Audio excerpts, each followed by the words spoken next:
You're going to find this interesting, both I of am. you. I know, because you're on your cell phone, you got your Blackberries. Dr. Devra Davis is joining us right now, and I want to make sure that I get your entire introduction, Doctor. You're from the Environmental Health Trust. You're the founder of that.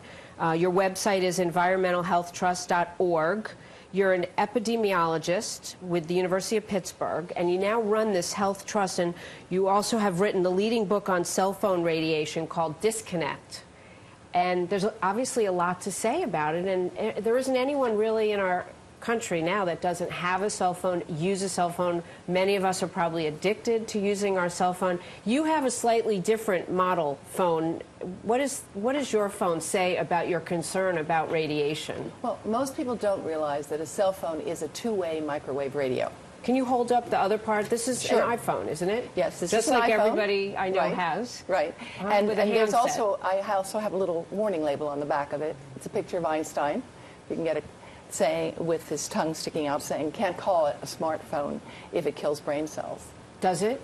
Well, as a matter of fact, it changes brain cells. We know that from a study published in the Journal of the American Medical Association last week by Dr. Nora Volkoff, the director of the National Institute of Drug Abuse. Her work showed conclusively that exposure to a cell phone for just 50 minutes significantly alters the amount of glucose, the brain's main fuel. So the question is, what does this mean over the long term? We don't know, but we have good reasons for concern, because what we do know is that cell phone radiation gets much more deeply into the heads of children than adults. Cell phones have never been evaluated for their impact on the developing brain, and studies that have been done in Europe show that people who've used cell phones heavily for 10 years have a doubled risk of brain cancer, and in fact those who start to use cell phones as teenagers have 4 to 5 times more brain cancer by the time they reach their 20s. Is the risk only when you're on the phone, or if you carry it in your pocket next to a vital organ? Well, that's actually, other than the brain. That's a very good question. In fact, phones are only tested in 2 positions, here with a spacer next to the brain and with a holster on the hip. So phones are never tested for how they are used by most people. Most men use them, of course, in their pockets. They're either their breast pocket or their pants pocket.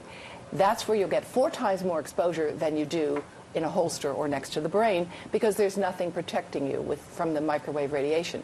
It's the long-term impact that we have to be concerned about here. Just as with Japan, the immediate impact on people who are downwind, it's not going to be so great, certainly not that we're going to be able to see it in individuals at any time, except for those poor workers who are trying now to quench the fires. Right. But the long-term impact is what we have to be concerned about. And that's why we created Environmental Health Trust. We're working now with schools in Wyoming, Pennsylvania, and California to promote awareness of safer cell phone policies. I recognize we're not going to get rid of phones. I don't particularly want to. I love my phone just as much as anyone else. But I use it in a smarter way, which means I use it with this headset, and I certainly do not use it directly next to my brain anymore. So you use that handset or headset because it's insulated? It's insulated, frankly, also I can hear better with it, but any headset will help you because distance is your friend. The problem is you do not want to keep this device when it's on your body. In fact, if you go to our website, Environmental Health Trust, and go to Disconnect Book, the book I wrote, you will see the warnings that have come with the Apple iPhone 4 or the BlackBerry Torch. You click on cell phone safety, fine print warnings, and it says, do not keep next to the abdomen of teenagers or pregnant women. Okay, I have 3 phones. Mm-hmm. I Work, have 2. personal, whatever. Right. A lot of people are carrying more than one. One so that Ellis can call at any hour of the night. So the question is, do you triple your risk if you have 3 phones? Double your risk if you have 2 phones? Is my handbag insulating me? Yes, your handbag is insulating you, and it is the more the merrier, so to speak. And obviously, the question you have to ask yourself is, do you really need all 3 of them on all the time? Yes. I mean, so if you really do, then I would say put them in your purse. Why don't they make some sort of contraption that could insulate the phone if you need to leave it on, especially for kids? Look, I never understood why a 10-year-old needed a cell phone, but now I sort of do. I'm a parent. and you want to be able to reach your child. You want your child to be able to make an emergency call. Right. But if the exposure is greater to children, I think parents would change their mind. Well, that's why just last night I was at Pyle Middle School in Bethesda talking about precisely that. I think people have a right to know, as the San Francisco legislation indicates, that cell phones are two-way microwave radios and there are safer ways to use them. So we're working with city officials there to develop policies to make it safer to use cell phones. I recognize cell phones are lifesavers. I mean, look at what the role they've played in Japan in helping people to be rescued, or the role in emergency response in medicine. But we want to be smarter about how we use them. And again, if you hold a phone here, it's thousands of times less exposure than here.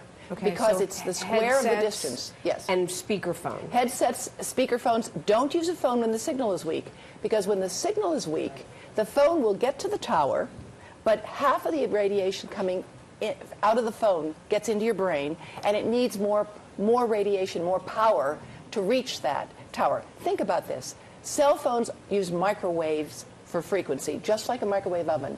An oven will boil water in 2 minutes with 1,000 watts of power.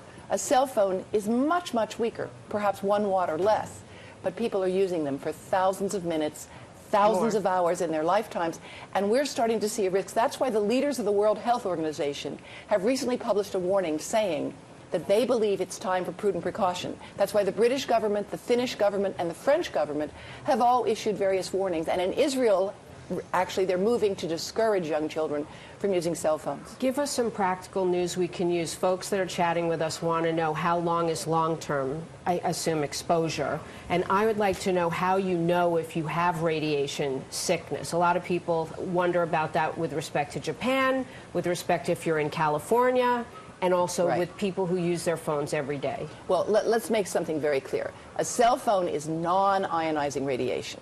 It is not at all comparable to the ionizing radiation which is coming out of that plant now, which is coming out at a rate inside that is 400 times higher than what you would get in a single year, right, in an hour. So there we have an emergency in that situation. The world is well aware of it, and there are debates now about how to deal with that. That is completely different from the non-ionizing exposure from a cell phone. Okay. Okay, now, having said that, again, distance is your friend. And by the time the material gets into the environment of Tokyo, it's hundreds and thousands of times less than what it was in the plant, and hopefully will be dissipating and passing over. By the time it moves across the Pacific Ocean, it will be much, much less. There will not be a measurable, detectable impact of that radiation, if there is any, for years. But we know from a study just published from Chernobyl just this week that the long-term impact of living in an environment like that surrounding Chernobyl, again with heavy exposure to ionizing radiation, has been an increased rate of a number of types of cancer, including relatively uncommon cancers in children. Thyroid cancer normally doesn't affect children. In the Chernobyl survivors, it does. And there has been evidence of that, again, with the highest exposure. Most of us in this country, even the Pacific Islands that belong to America, are not going to feel any risk at all. For cell phones, on the other hand, the risk is not immediate, and the good news is this. No matter how long you've been using your 3 cell phones and how often you've been holding them next to your brain, we are blessed with DNA that gets repaired all the time. Sunlight, oxygen, all of these things can damage our DNA. And the reason we live well is because we exercise, eat well, and do the right things that we know we can do. No matter how much damage may have occurred from your cell phone, DNA repair will help. And that's what we all have to count on. So just take your phones out of your pockets, particularly for men. A phone in your pants pocket for young men is associated with a reduction of sperm count and an increase of damage to sperm. In studies that have been done in 4 different countries by major leaders in that field of research, where they've taken samples of sperm from healthy men, split them in 2, exposed them to cell phone radiation, and the samples exposed to cell phone radiation will die twice as fast and have 3 times more markers of damage on them. So that's why we're starting the campaign for safer cell phones. That's why I'm delighted to talk with you. It's great, Doc, and believe me, the way you put it, everybody will pay attention and maybe take some more precaution. You've given us some comfort about the situation for the people on the west coast of our country. Dr. Deborah Davis, I would encourage everyone to go to environmentalhealthtrust.org to get more information and to read the book Disconnect. Thanks for being with us. Thank you so Appreciate much, it so Jamie. much. I really appreciate your Of interest. course, there's the book. You can check it out.